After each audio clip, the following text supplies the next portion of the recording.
आज इस घर में एक प्यारा सा नन्हा सा मेहमान आया था, जिससे पूरे घर में खुशियां लौट आनी थी। उसकी किलकारियों से पूरे घर में रौनक हो जाना था। पूरा घर खुशियों से झूम रहा होता, क्योंकि यह किलकारी वर्षों के बाद इस घर में गूंजी थी, जिस कारण यह खुशियां दुगनी हो जाती। जिस घर में इतने दिनों के बाद बच्चे की किलकारियां गूंजती है, तो वह घर खुशियों से झूमने लगता है। और जब यह किलकारी वर्षों बाद गूंजे तो खुशी दुगनी हो जाती है। मगर अंश के पैदा होने पर घर में खुशियां नहीं, बल्कि ऐसा सन्नाटा फैल गया था जैसे कोई अनहोनी हो गई हो। घर का एक एक शख्स जो बच्चा होने के आस लिए फूले नहीं समा रहा था, वो अंश को देखते ही बेचैन होने लगा था। सभी बस एक ही बात कह रहे थे, अरे भाई, ये कोई सन 90 का जमाना तो है नहीं जो पता नहीं चला होगा। आजकल डिलीवरी से पहले 5 बार अल्ट्रासाउंड होते हैं।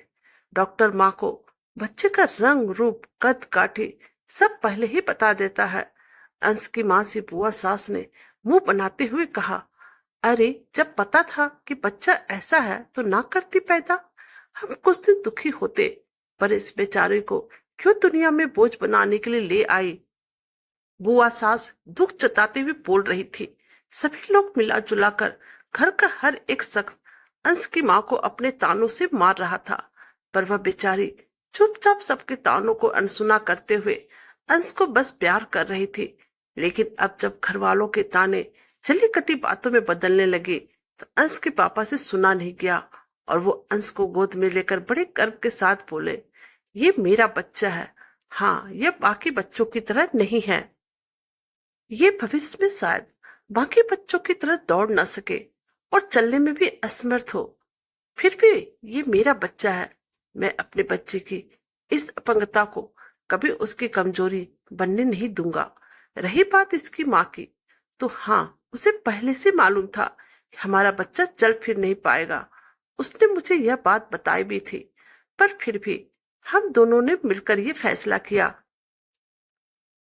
कि हम इस बच्चे को इस दुनिया में लेकर आएंगे और इसकी ताकत बनेंगे।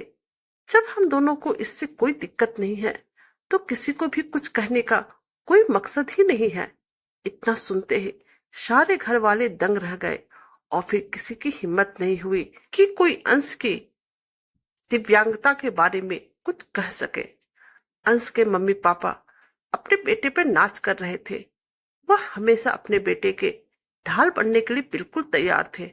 तो दोस्तों, कहानी अच्छी लगी तो प्लीज हमारे चैनल को लाइक कीजिए, सब्सक्राइब कीजिए और शेयर कीजिए। Thank you.